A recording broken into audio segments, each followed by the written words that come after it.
और अब बात नीट परीक्षा धांधली की करेंगे, क्योंकि इस मामले की जांच के लिए सीबीआई ने पहली एफआईआर दर्ज कर ली है। आगे की तफ्तीश के लिए जांच एजेंसी कदम उठा रही है। अब सीबीआई देश भर में दर्ज सभी एफआईआर को अपने हाथों में लेकर जांच करने की तैयारी में है। सीबीआई ने स्पेशल टीम्स बनाई हैं जो बिहार और गुजरात जाकर जांच करेंगी। जांच एजेंसी ने धारा 120B और धारा 420 के तहत एफआईआर दर्ज की है।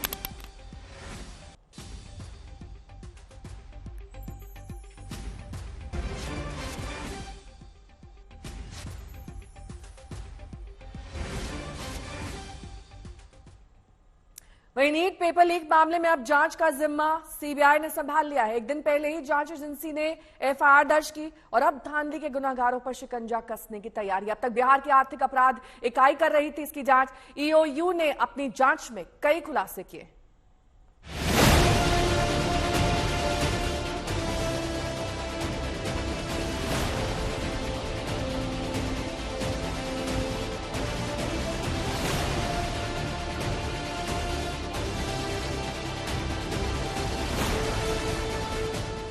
देर से ही सही, लेकिन छात्रों की नाराजगी रंग लाई। उनका दबाव काम आया। नीट के अभ्यर्थियों को इंसाफ दिलाने का जिम्मा सरकार ने अब सीबीआई को सौंप दिया है। शनिवार को शिक्षा मंत्रालय ने अलग अलग राज्यों में धांधली के सभी मामलों की जिम्मेदारी सीबीआई को सौंप दी थी। इस फैसले के बाद जांच एजेंसी ने रविवार को एफआईआर दर्ज कर दी। अज्ञात आरोपियों के खिलाफ आईपीसी की धारा 120B यानी आपराधिक साजिश और धारा 420 यानी फर्जीवाड़ा के आरोपों के तहत केस दर्ज किया है। देश भर में नीट धांधली को लेकर प्रदर्शन के बाद ये अहम फैसला है। बिहार में 19 आरोपी गिरफ्तार भी हो चुके हैं। वहीं गुजरात के गोधरा में धांधली कनेक्शन का खुलासा होने के बाद वहां भी तफ्तीश चल रही है।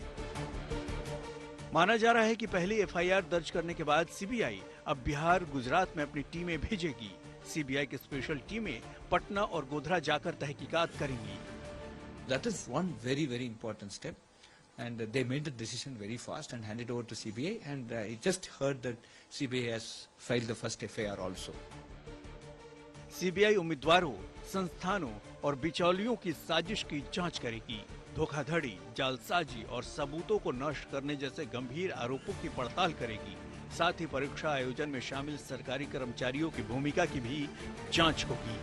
अनियमितताओं की पूरी साजिश की व्यापक जांच का अनुरोध शिक्षा मंत्रालय ने किया है।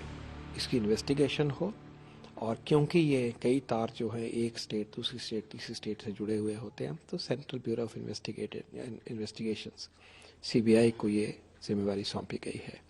So people should have faith that we will find those who are responsible for this and punish them and once for all. नई व्यवस्था बनी, एनटीए को इन्वॉल्व किया गया, लेकिन विद टाइम उन्होंने अच्छा भी किया, बहुत अच्छा भी किया, लेकिन कुछ लगा है कि वीकनेसेस हैं सिस्टम में, तो उसको सुधारना, उनको आइडेंटिफाई करना और एक फ्यूचर की ऐसी व्यवस्था बने जो कि सिस्टम स्ट्रांग हो, टेक्नोलॉजी को इस्तेमाल करते हुए स्ट्रांग हो। सीबीआई के सामने कई चुनौतियां हैं। बिहार की ईओयू टीम ने अब तक की जांच में कई खुलासे किए हैं, कई कामयाबी हासिल की है। ईओयू ने पुष्टि की है कि हजारीबाग के ओएसिस स्कूल का पेपर लीक से कनेक्शन है। नालंदा के रहने वाले मुख्य आरोपी संजीव मुखिया और उसके गिरोह की भूमिका की भी पुष्टि हुई है।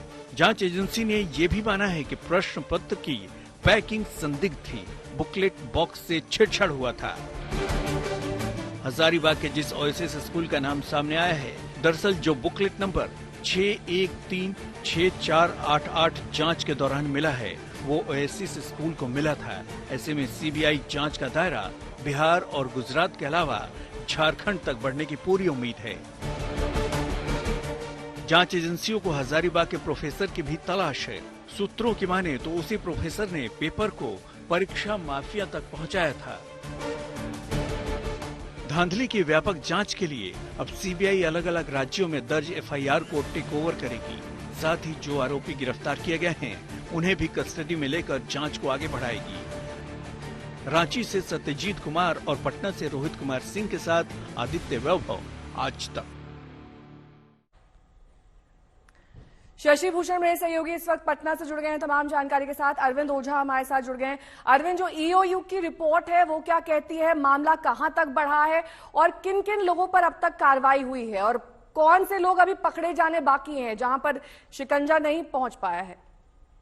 देखिए, इस मामले में कई आरोपी अभी गिरफ्तार किए जाने बाकी हैं और सबसे जो बड़ा आरोपी है इस मामले में संजीव मुखिया, जिसे मास्टरमाइंड बताया जा रहा है। ईओ की जो रिपोर्ट है नेहा, वो काफी डिटेल्स में है, लेकिन उसमें सबसे बड़ा जो टेकअवे है वो ये है कि जो पटना के एक स्कूल से जला हुआ पेपर बरामद हुआ था, वो जला हुआ पेपर जब ईओयू ने नेट से जो मांगा सैंपल पेपर, उस सैंपल पेपर से उस जले हुए पेपर का मिलान किया गया तो वो समान था। यानी एक तरीके से बात कहें तो पहली बार ऑफिशियली ये एस्टेब्लिश हुआ कल कि नीट का पेपर लीक हुआ था। उसके अलावा भी कई इस मामले में जो खामियां हैं वो उजागर हुई है, जिसके बाद ही सीबीआई को ये जांच सौंपी गई और सीबीआई ने इस मामले में एफआईआर दर्ज की।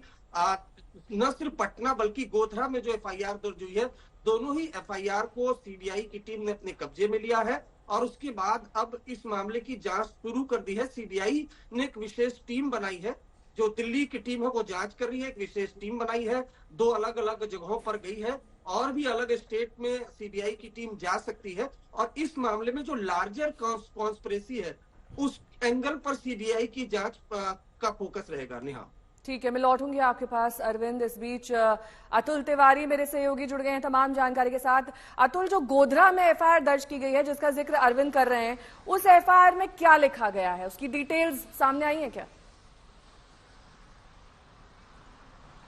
देखिए, गोधरा के अंदर जो एफआईआर हुई है उसमें 5 लोगों को अब तक गिरफ्तार किया गया था और 5 जुडिशियल कस्टडी में हैं और लगातार कांग्रेस हो या विद्यार्थी हो, तमाम सीबीआई जांच यूजी नीट एग्जाम को लेकर करते रहे और आखिरकार अब जब सीबीआई जांच होने जा रही है तब आज के दिन में हो सकता है सीबीआई की टीम गोधरा की उस स्कूल की मुलाकात ले जहां पे ये पूरी धांधली सामने आई थी। साथ ही में ये जो पूरे मामले में अब तक 5 लोगों की गिरफ्तारी हो पाई है उनका भी ट्रांजिट रिमांड सीबीआई हासिल कर सकती है। साथ ही में जिस प्रकार से ये पूरा मामला सामने आया है, अगर गुजरात की बात करें तो पेपर लीक का यहाँ पे मामला नहीं था, लेकिन तमाम 60 जितने जो विद्यार्थी थे उनको जो भी प्रश्न आते हैं वो टिक करने थे, जो प्रश्न के जवाब नहीं आते हैं वो छोड़ना था और जो भी 60 बच्चे थे उनको बाद में ये कहा गया था कि आप जवाब नहीं लिखेंगे, बाद में हम आपके जवाब लिखेंगे और आपके जो भी मार्क्स होंगे हम आपको लाकर देंगे। इस प्रकार का पूरा 10 लाख रुपए एक बच्चे से लेने की पूरी बात हुई थी और जब जिस दिन एग्जाम थी उसी दिन ये पूरा रैकेट जो था वो सामने आया था। 5 लोगों की बात करें तो शिक्षक, साथ में स्कूल के प्रिंसिपल, रॉय ओवरसीज के मालिक और साथ में रॉय ओवरसीज के साथ जो बच्चों का जिन्होंने संपर्क कराया था वो, और साथ ही में जो पैसा लेकर शिक्षक तक पहुंचे थे, इन 5 लोगों को गिरफ्तार किया गया है। और गुजरात पुलिस की अगर बात करें तो 5 लोगों की जो पूरी तहकीकात है लगभग पूरी हो गई है। गुजरात के बाहर इसके कोई अभी तक कोई रैकेट के कोई और सूत्रधार भी इसमें नहीं पाए गए हैं, लेकिन सीबीआई जब जांच करेगी तो हो सकता है गुजरात के बाहर भी इन बच्चों के साथ कुछ लोग ऐसे भी मिल सकते हैं जिन्होंने इसका संपर्क कराया हो। लेकिन सीबीआई जब आज पहुंचेगी तब ये देखना होगा कि वो स्कूल की मुलाकात लेती है, साथ ही में जो प्रिंसिपल जिनको अरेस्ट किया गया है, जो जुडिशियल कस्टडी में है, उनसे भी सीबीआई बात करेगी, शिक्षक से भी बात करेगी, रॉय ओवरसीज के मालिक जिनके पास लगभग 10 लाख रुपए तमाम बच्चों से लेने थे उनसे भी बात करेगी।